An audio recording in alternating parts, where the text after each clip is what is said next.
Okay, good morning everybody. Good morning friends. Hope you're all doing well. Had a nice breakfast. Might not be the things you eat at home, but I hope it's good enough anyway.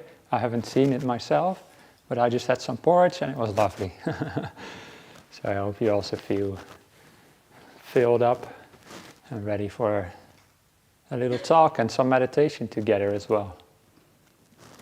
And just afterwards, as you might have seen on your schedule, there will be some yoga led by Sharanga again. Should be a little bit cooler than yesterday because it's in the morning now. So I encourage you to give that a shot. If you haven't tried yoga yet, it'll be a bit slower, right, today than yesterday as well. More of a slow session. Anyway, have you found the great silence yet, like the Carthusian monks I've been talking about? Into Great Silence, the documentary that I watched many years ago and that inspired me so much to become a monk.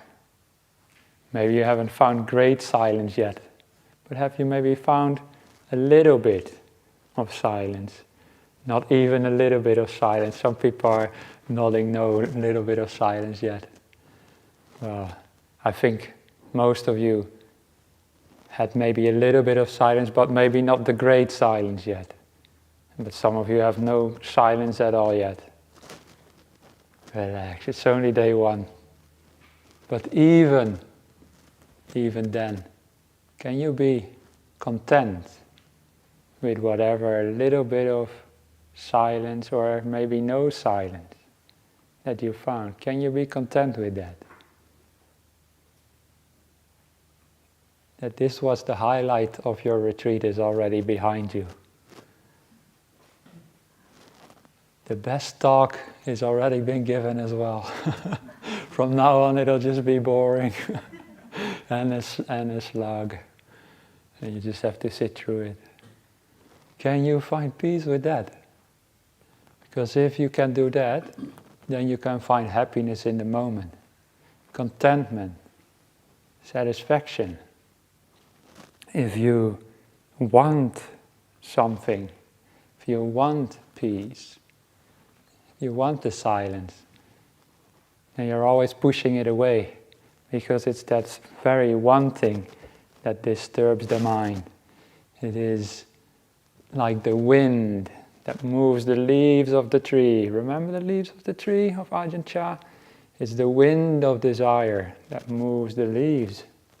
But if you stop desiring, the wind stops, then the leaves stop as well. And that is how we can find some peace. By being contented to not be peaceful. So today I want to talk a little bit more about being in the present moment and what the Buddha had to say about that as well. And maybe give a few stories, see what happens. And through those teachings about the present moment, hopefully you will find some more of that silence I've been talking about. But if not, and during this whole retreat you find no silence and peace at all, then you remind me of some of the monks and nuns in the Buddhist verses called the Theragatha and the Therigatha.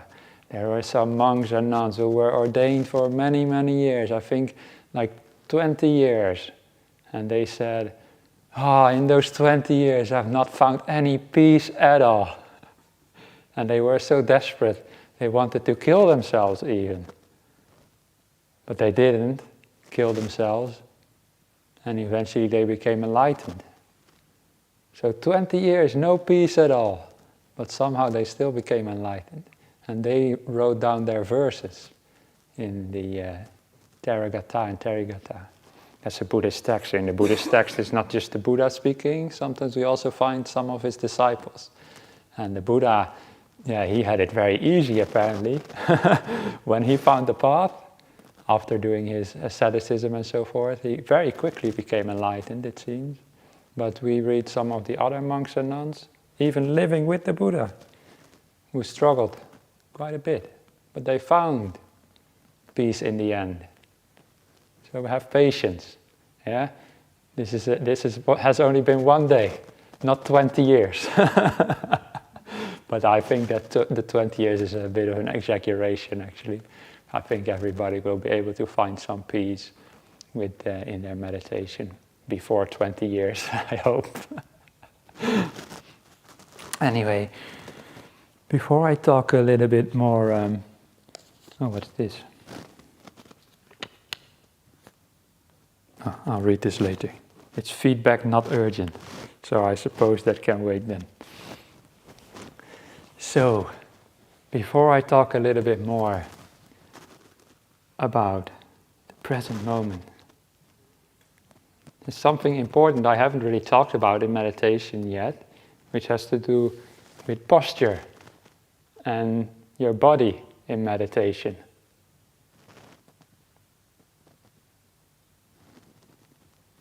In some traditions, you're told to sit in a specific way in meditation. Yeah? It might be left leg in front of, on top of the right, or the other way around, I can't even remember.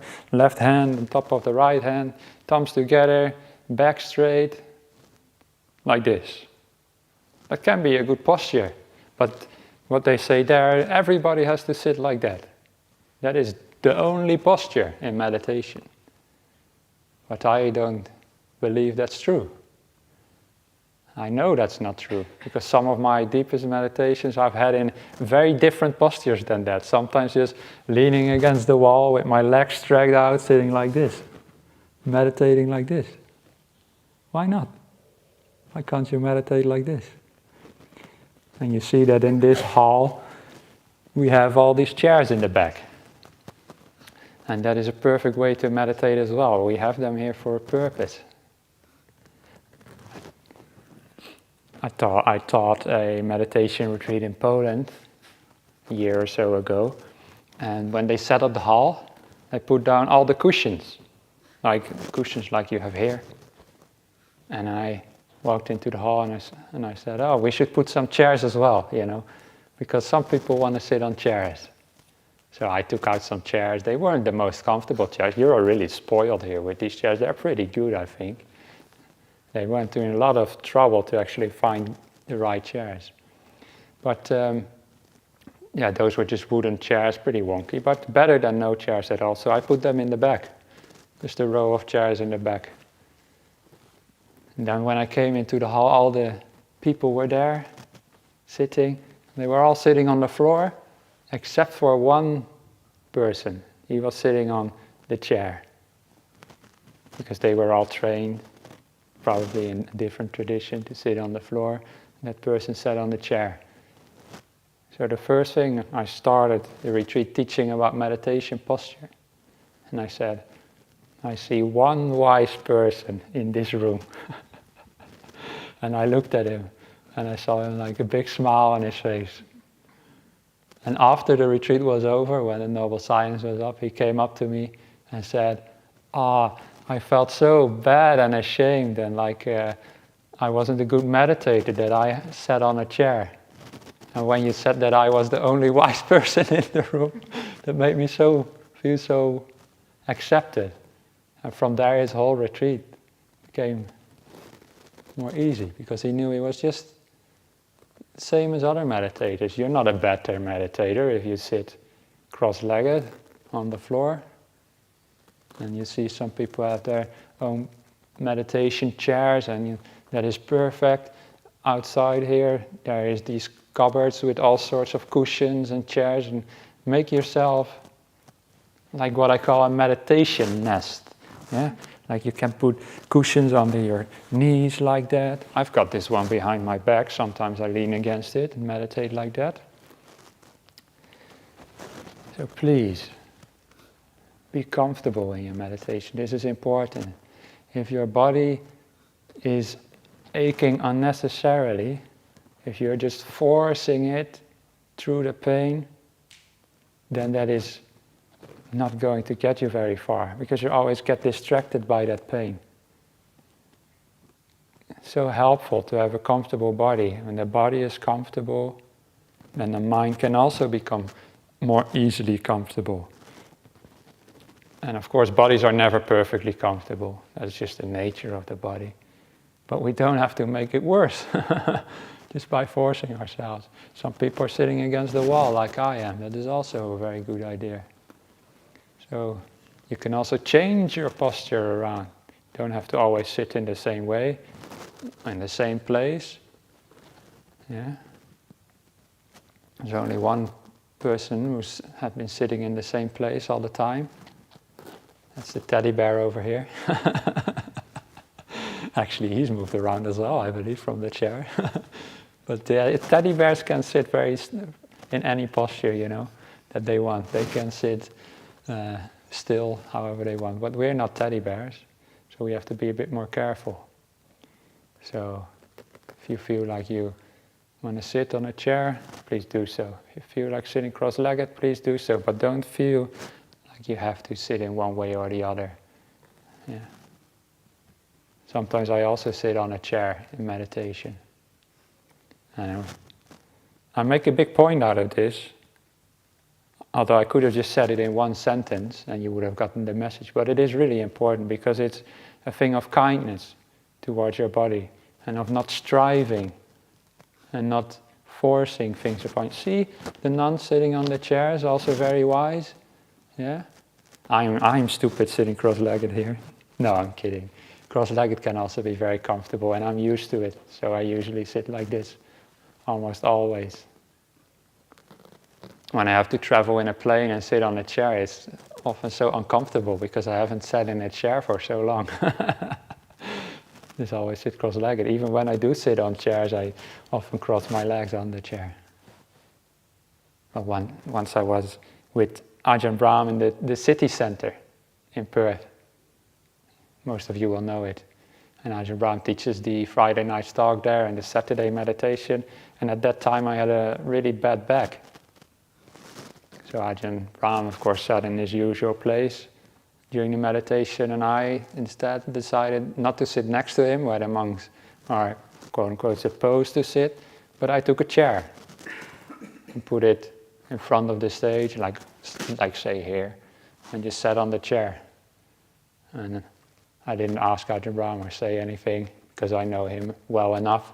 He wouldn't mind.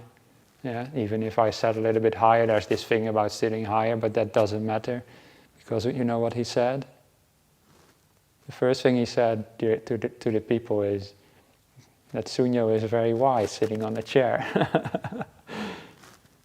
Or something to that extent. He also talked about posture and the importance of being comfortable. So keep that in mind. And if you feel like you need to move around during meditation, please also do so. Yeah? Of course, you don't want to be moving every 5 minutes, but if you do get aches and pains, don't sit, just force yourself through them. Ajahn Brahm calls that anapenasati instead of anapanasati. And we don't do anapenasati in here. Yeah? Now, with that in mind, I would like to invite you all for 10 minutes meditation of relaxing the body. Maybe we can dim the lights a little bit.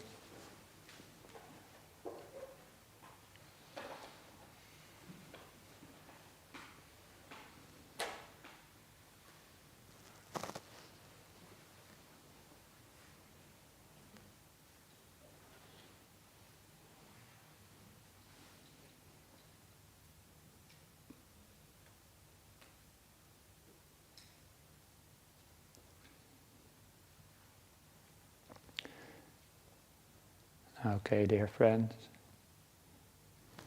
please join me for some meditation.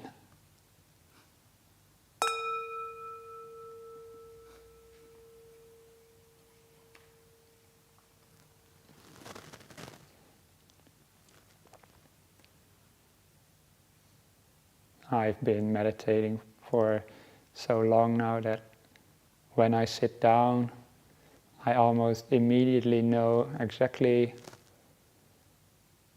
at least roughly, what the right posture is for me.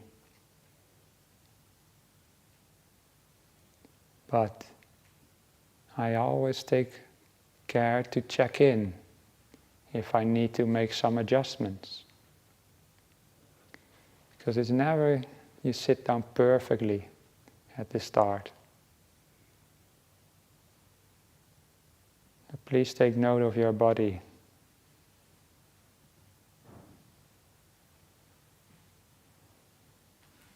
And see if you find any discomfort there that you can alleviate just by moving things around a bit.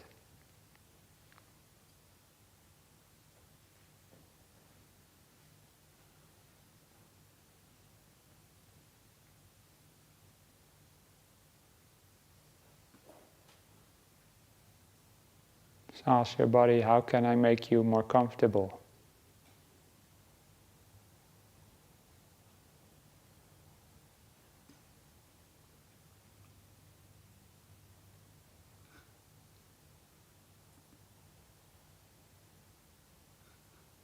Sometimes it takes a while to get an answer back from the body. So you might have to let your mindfulness get a bit stronger before you know how to move your body.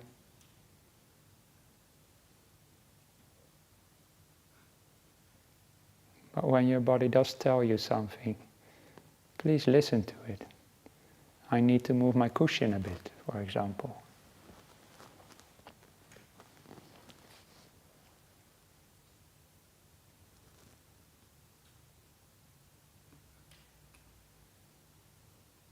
But maybe you need to move your legs or your hands.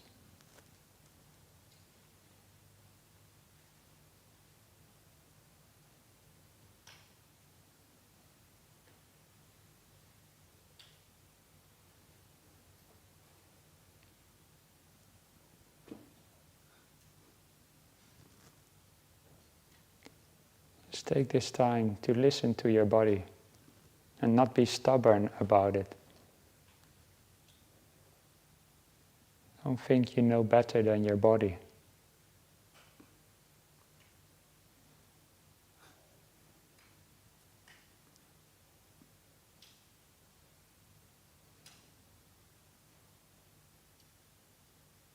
Maybe you need to stretch something, move a piece of clothing.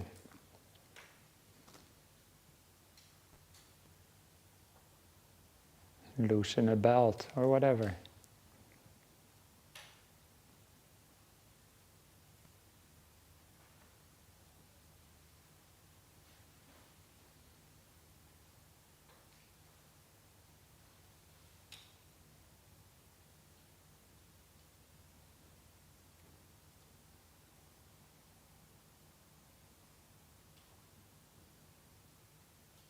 Take care of your body.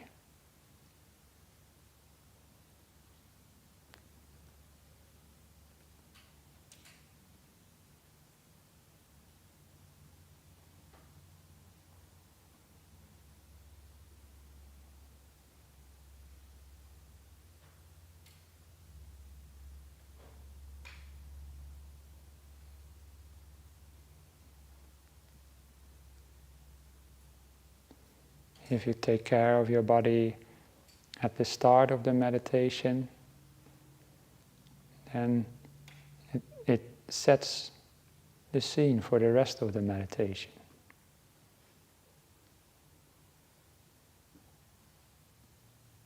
It's like you have the foundation of a house built very well.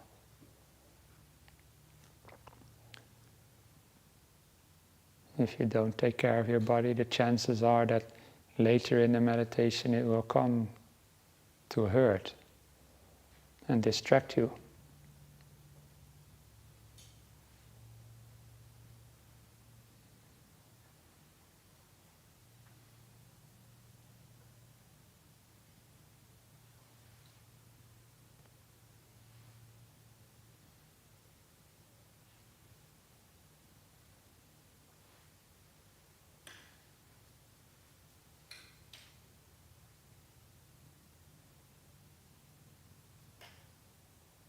And if you think you're already making those more coarse adjustments, see if you can relax the body in a more subtle way, letting go of all the tension in the muscles.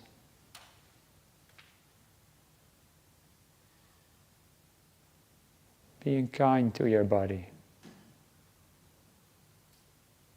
Nowhere to go, nothing to do. You can relax.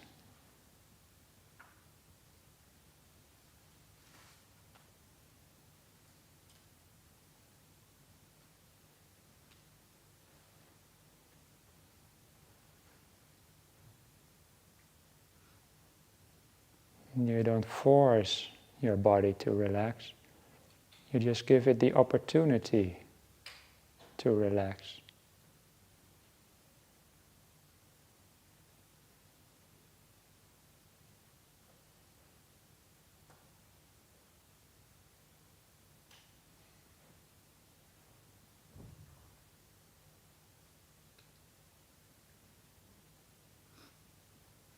There's times that the body needs to be ready for action and it needs all this energy in the muscles, but not right now.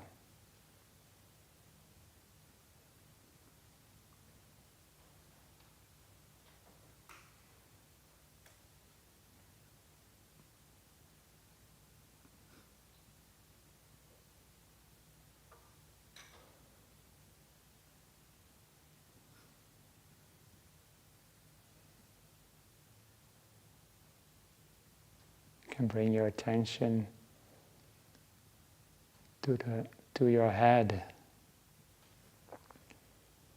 Just relax as much as you can the muscles in your head, the skin. Let go of the tension around your eyes.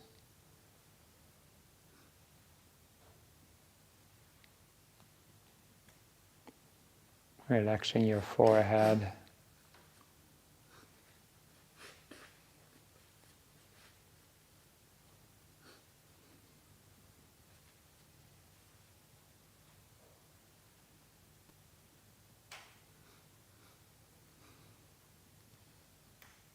The muscles in the jaw.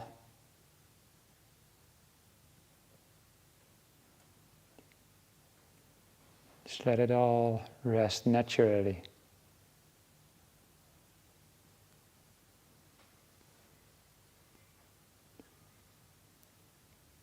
Not expecting perfection, not fault finding, just giving your head the opportunity to relax.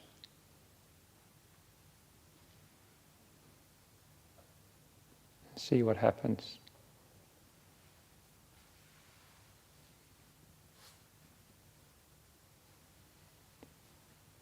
Now moving to the shoulders and the neck.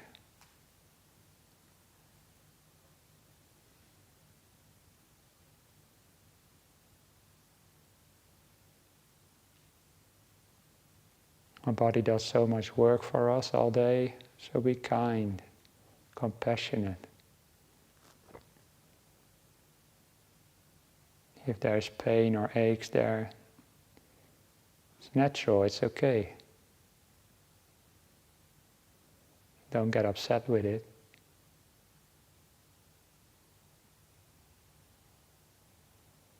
Be kind to it and see if that ache and pain will subside a little bit.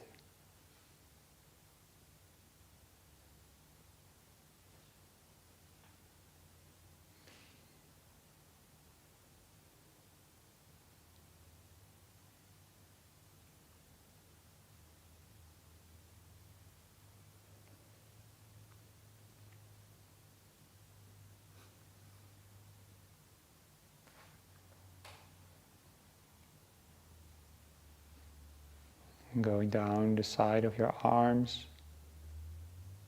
just surrender your arms to gravity. And let all the muscles relax.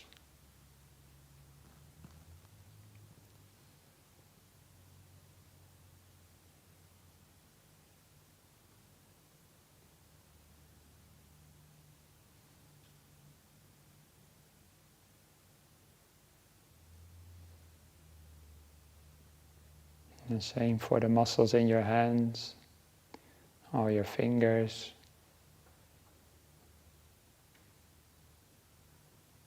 Just allow peace.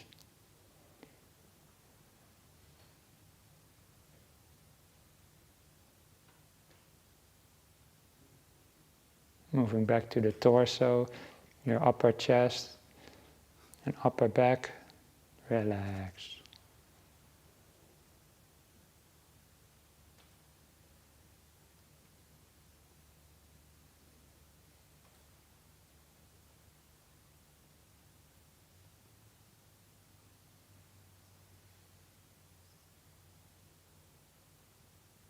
If anywhere you find maybe anxiety or other emotions, then it's especially important to be patient and kind.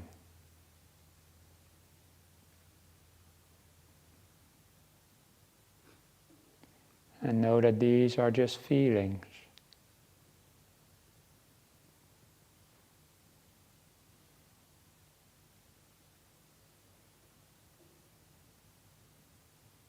They're okay.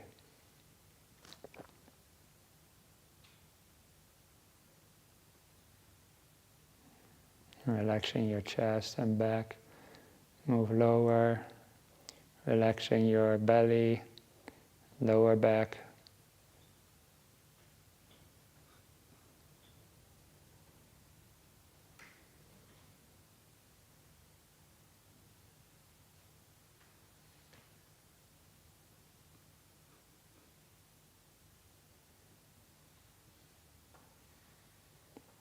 Finally, the legs and the feet. Move your attention there and be kind.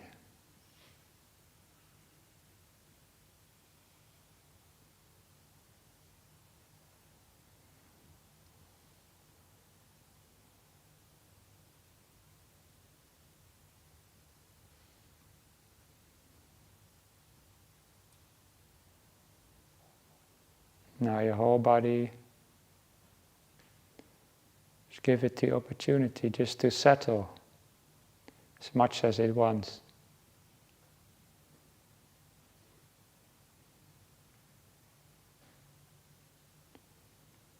And see if it is at least a little bit more relaxed than when you first sat down. If so, why? What did you do? What did you allow?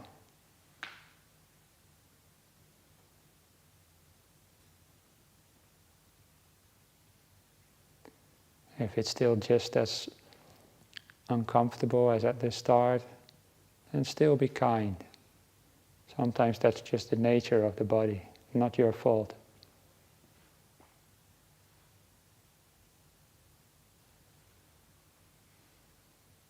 Our body is a vessel that we live in our whole lives. And it won't always be healthy, won't always be at ease.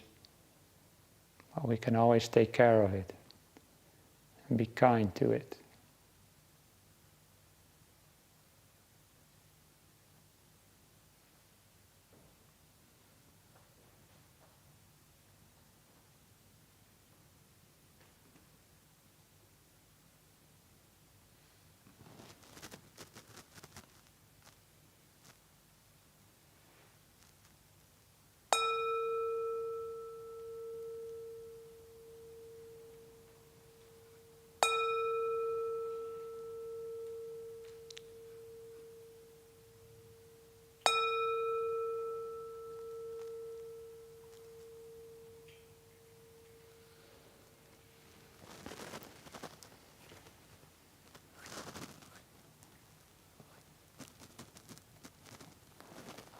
Sometimes I just want to keep meditating, but if we just meditate here only, then what's the use of a teacher?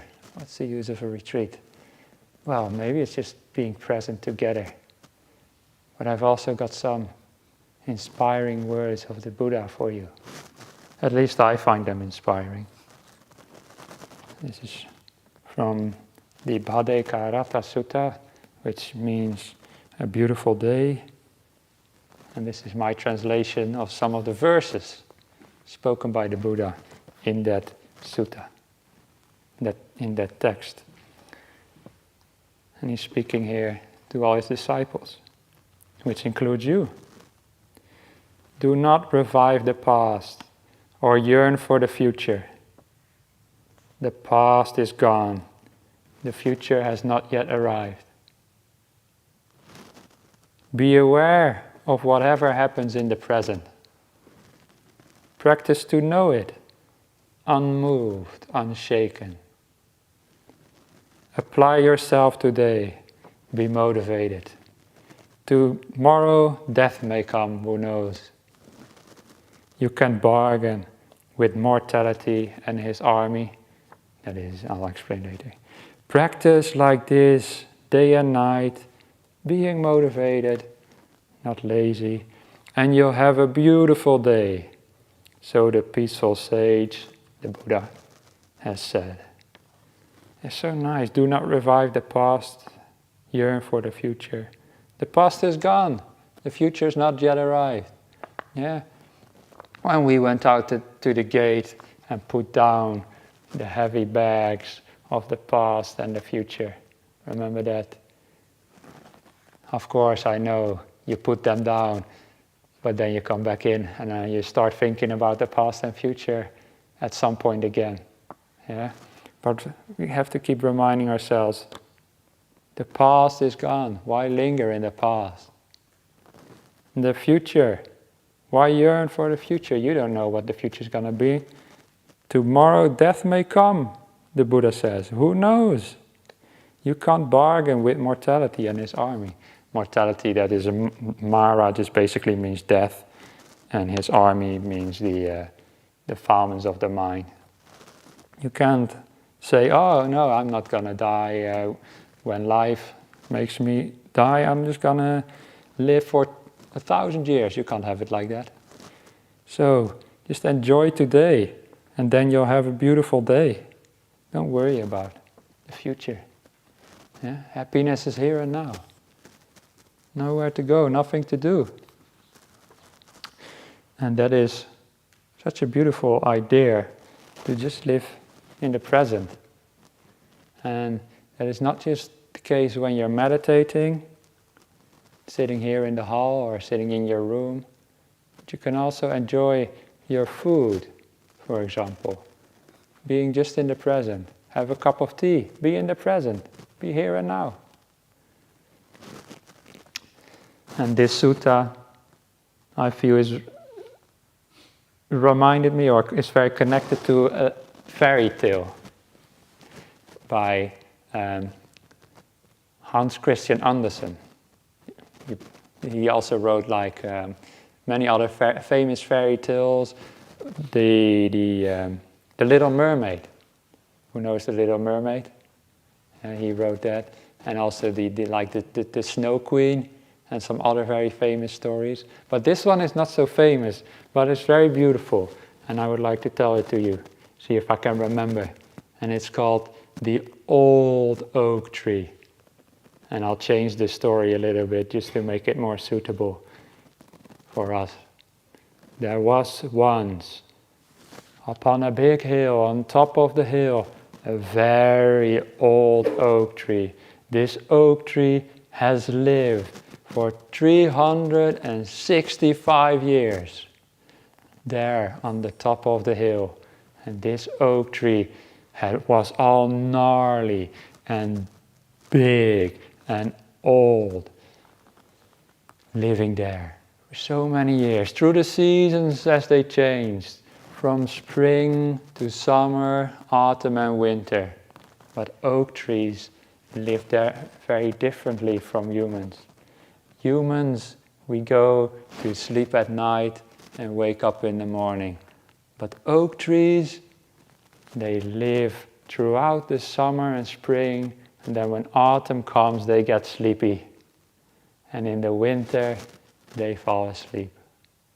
And then they wake up again. So it was like this for this old oak tree throughout the years. And this year, the 356th year, he woke up one spring, spreading his branches, spreading out his leaves, and he woke up in the spring. This oak tree was a very depressed oak tree. He could never see the beauty in life. And then, when he was standing there, it was a nice spring day, but the oak tree was just, another day in my life. What happened? Bzz, bzz, bzz. A little day fly landed on the leaf of the oak tree. A day fly. And the oak tree was, "Oh, your life is so sad that you can only live for one day only." And the dayfly was, "Bzz, bzz, bzz, bzz. What are you saying? My life is not sad at all. Bzz, bzz. I'm very happy. I fly around everywhere. Everywhere I go, I smell the beautiful flowers. I land up on the grass and touch the grass with my feet. Do walking meditation on the grass. And I have such a beautiful life." Said the oak tree, "But your life is so short. It's so sad." And then the dayfly says, "How long do you live then? How long do oak trees live?"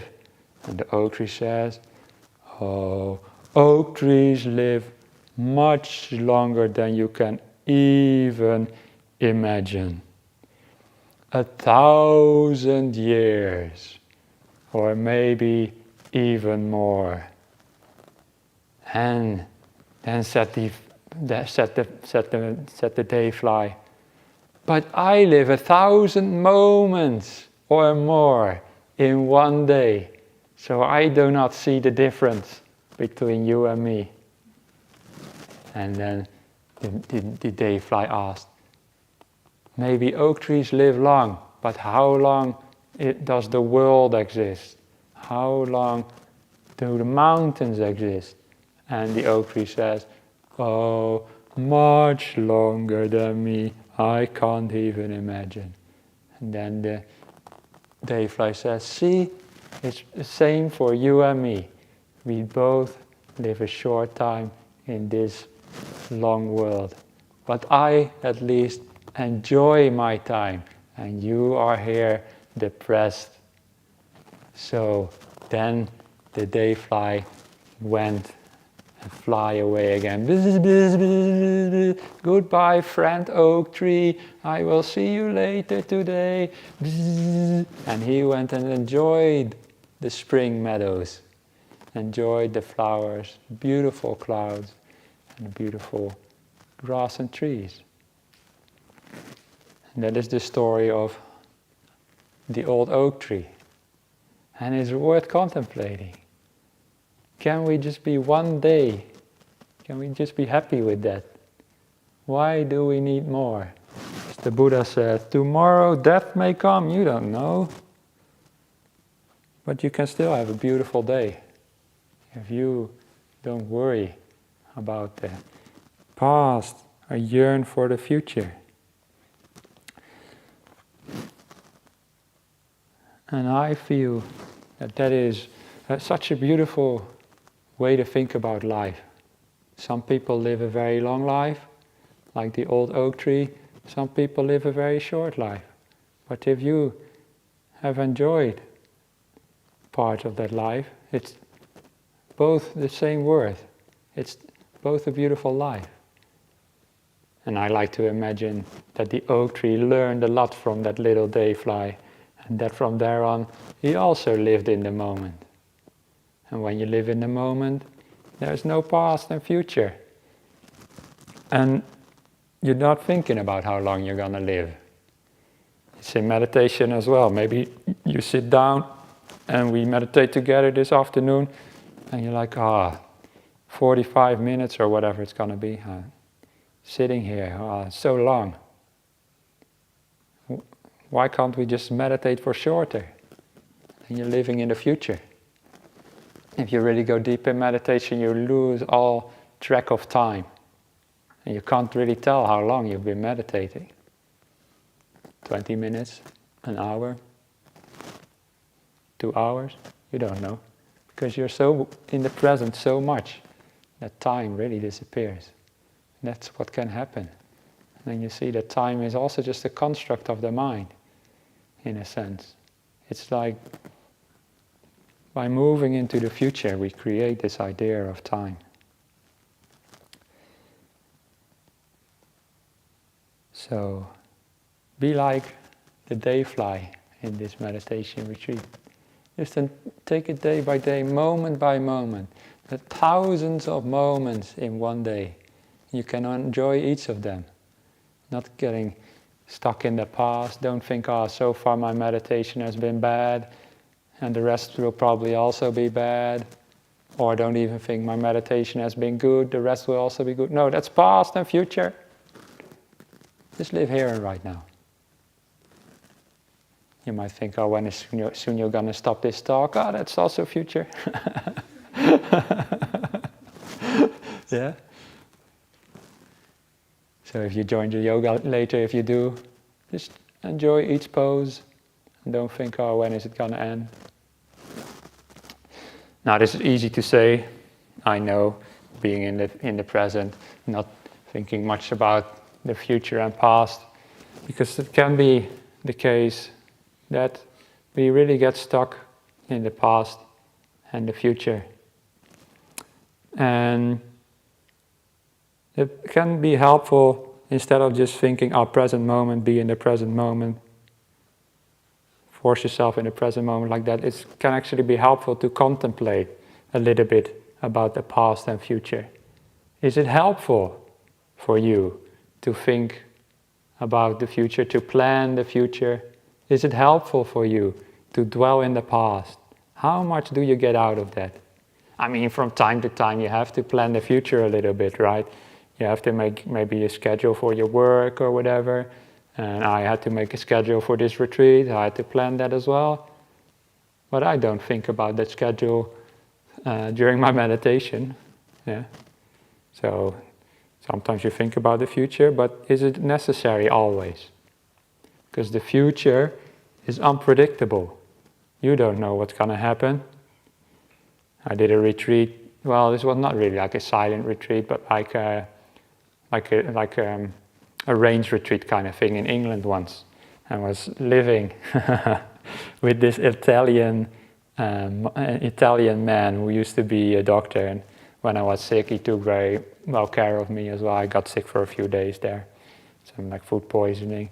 But he would say all the time, whenever something happened, when I got sick or when some event happened that we didn't expect, he would always say, life is unpredictable. And that has stuck for me for years, and it's so helpful. I don't want to be racist about it when I say that, but he said it with his Italian accent, and it really stuck in my mind. Life is unpredictable. And that was his catchphrase. That's how he got through the monastery. That's how he got through that range retreat, by always reminding himself that life is unpredictable. And it is, and we all know it is. But meditation is also unpredictable. You don't know what's going to happen in the next moment. If you suddenly let go, you might become to see the Dhamma, if you really let go. And that just takes a moment, just like that. You let go, but you don't know when that's going to happen. You can't force that to happen. But it might also be the opposite. You think, I'm going to be nice and peaceful. And what happens? become really restless. You don't know. You don't have too much control over that. So don't plan too much, especially in meditation. But even in life, we can't plan. Sometimes we also think that the worst things are going to happen to us. Many people are just like that. I can sometimes be like that. Or could be like that anyway. When you think about the future, it's always the worst of the worst that's going to happen, right? You never think, things are going to be fine, whatever. Yeah. Well, I can be more and more like that now, I've learned, but it's like a natural state of mind, and you just always expect the worst. But even when bad things happen, we can always turn it into something beautiful. We can learn from mistakes. And even when we think things are going bad, we can make it. Sometimes we think it's bad, but it's not actually. So the future is really often not what we think it is. I'm thinking of a story to make it a little bit more interesting. I used to be quite into music when I was a lay person. Yeah, I told you about the headbanging already. And I used to play the drums. But I also like to listen to jazz and other types of music. And there is this story about a very famous jazz pianist. And his name was Keith Jarrett. Who knows Keith Jarrett? A few people know Keith Jarrett. So he was very famous, he was an improviser mainly. He could also just play pieces, but he mainly was just improvise his play on the spot. He made up songs and he just played them once. Then the next day he would improvise something new. Now he was invited to play a concert in Vienna. And in Vienna, I think it was in the Opera Hall in Vienna, to play a concert there. And the person who invited him was just like a student in high school or in some music school probably. So she didn't really know what she was doing. And they had to get Keith Jarrett over from somewhere far away. So they invited him with an airplane ticket, but he decided to come by car, and he hadn't slept all night. And the concert was at midnight, because it was the opera hall, and they usually just didn't do concerts there, just like operas. So, okay, well, if you want to do a jazz concert, that's the only time available is in the middle of night. So Keith Jarrett was really tired. And also he had a problem with his back. He had to wear like a brace around his body, even to just sit behind the piano. So that was already really bad. Then when he went to have some meal just before the concert, what happened? The waiters were too slow and the meal arrived too late. So he didn't even get to eat. So everything was going bad for Keith Jarrett. It couldn't get worse, right? Well, it could get worse. When he arrived at the opera house, he asked in advance for a certain piano. I don't know about piano, I played the drums, but he asked for a certain brand of style of piano that is very famous and that he could play on.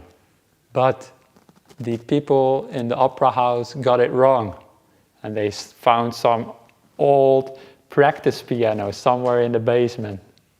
And it was all out of tune and old, and the pedals weren't working even. And some of the keys in the high register were just like this.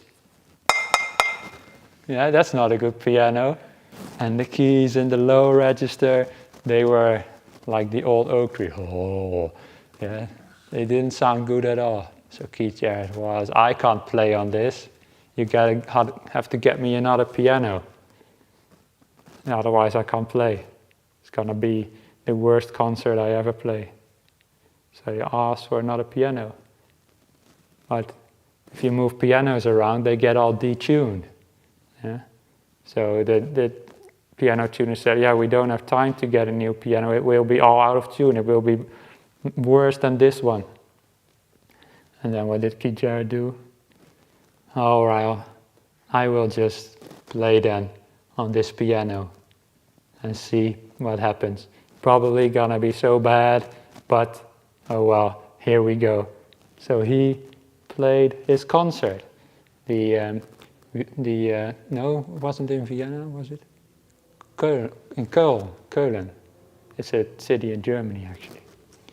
And he played his concert. And it was recorded. Also, that's the reason he thought, well, we have recorders here anyway, might as well play, and maybe I learned something from the recording. You know what happened? That recording became the best-selling piano album of all time. And also the best-selling jazz solo album of all time. It's very famous. And it is because that piano sounded so different that Keith Jarrett also had to play differently. He had to do things differently. And at some point you even hear him using the pedal that's not working, more like a bass drum. So, what sometimes life gives you a bad piano. Your mind gives you not a beautiful crisp sound, but your mind gives you dull sounds. What do? Oh, it's gonna be like, oh, I'm not gonna meditate today, it's not gonna work. Anyway, no. Give it a shot. And you might be surprised. Yeah? Maybe you'll sell the best-selling meditation album of all time. In a sense, you know what I mean? You get a really good meditation out of that. Yeah? It's the same when I thought with that flash mob, when I thought, this is not gonna work anyway. I'm just gonna sit here anyway because I'm here now, might as well. And then I had a really peaceful meditation. You don't know what's gonna happen in the future. So don't plan ahead. And just find contentment with whatever life brings you. Okay. And what life brings us now is sadhu, maybe? I don't know. Sadhu, sadhu, sadhu. Okay. I will meet you. Oh, yes. If the people who are new to meditation or new to retreats haven't signed up for the interviews yet, please do so. Unless you really don't want to, but if you just want to say hi or something like that, please sign up for this afternoon's interviews.